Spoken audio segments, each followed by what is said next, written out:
না, আমি কালকেই ওনার বাবার সঙ্গে কথা বলেছি। ওনার বাবা বিচার চেয়েছেন।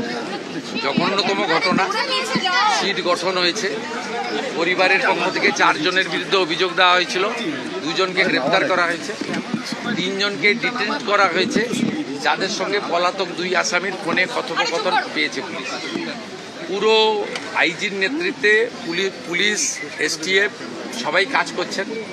ওনার পরিবার যা যা চেয়েছেন সরকারের কাছে, সেই কাজ সরকার করছে। আমি আশা করি যে তদন্তের মাঝপথে আমার না বলাই ভালো, কিন্তু এটুকু আমি বলে দিচ্ছি, পরিবার যেভাবে জাস্টিস চেয়েছেন, পরিবার সরকার এবং পুলিশের কাছ থেকে যে যে সহযোগিতা চেয়েছেন সেটা তারা পাবেন। মোট 4টি মামলা হয়েছে। একটি এই জঘন্যতম অপরাধের মামলা ছাড়া আরও 3টি মামলা হয়েছে। সম্ভবত আমি এখনই বলবো না, আমি কাউকে ক্লিয়ারেন্স দিতে চাই না, পুলিশ বলবে। যেটা মব লিঞ্চিং হয়েছে, এর পিছনে একটা কমিউনাল অ্যাঙ্গেল ছিল। রেল লাইনে যেভাবে রেলপথকে উপড়ানো হয়েছে, আমাদের অতীত ইতিহাস মনে পড়ছে। 2019-এর সিএ বিরোধী আন্দোলন বা কিছুদিন আগে ওয়াকফ অ্যামেন্ডমেন্ট বিরোধী আন্দোলন।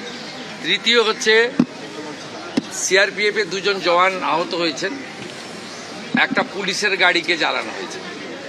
আপনারা নিশ্চিন্তে থাকুন, প্রথমটার তো বিচার দেব, ক্যাপিটাল পানিশমেন্ট দেব। ওর বাবা যা যা চেয়েছে সব করবে মুখ্যমন্ত্রী।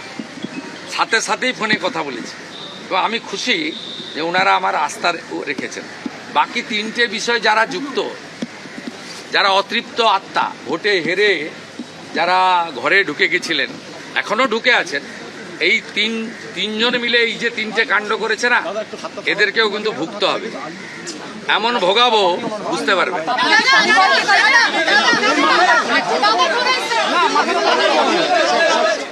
पिछले टाइम पुलिस के हर इशू में पुलिस को काम करने के लिए रुकावट था, पुलिस को काम करने के लिए इजाजत नहीं था, सब काम राजनीति से आधारित था। हम लोग तमन्ना को 13 आदमी को तुरंत गिरफ्तार कर दिया। यहाँ भी कुछ देख लीजिए, बड़ा एक्शन होगा। मैं कल खुद जा रहा हूँ बारुईपुर पुलिस सुपर का ऑफिस में। जो मिसिंग डायरी का बाद पुलिस का, लोकल पुलिस का भी क्या रोल है, उस भी असेसमेंट होगा। उसमें कोई पुलिस ऑफिसर का कुछ आपका इरेस्पॉन्सिबिलिटी मिलेगा तो उसका दर्जा दिखाने का काम भी पुलिस मंत्री करेगा। एकदम मान के चलिए, इसमें कोई एकदम नो कॉम्प्रोमाइज। और पिता गार्डियन जो जो मांग करेगा, जो मेरी हाथ में है लॉफुल, वो काम मैं करूँगा, मान के चलिए। इनका साथ साथ कम्युनल एंगल में मॉब लिंचिंग किया है, पुलिस के ऊपर आक्रमण किया है, 2 सीएपीएफ को सिर में चोट आया है, पुलिस को एक गाड़ी को जलाया और रेल मार्ग के क्षति किया। जो किया है कम्युनल एंगल में, उन लोग को 200 को हम लोग आइडेंटिफाई किया, और दोनों को भी, और 200 को भी जेल के अंदर जाना पड़ेगा।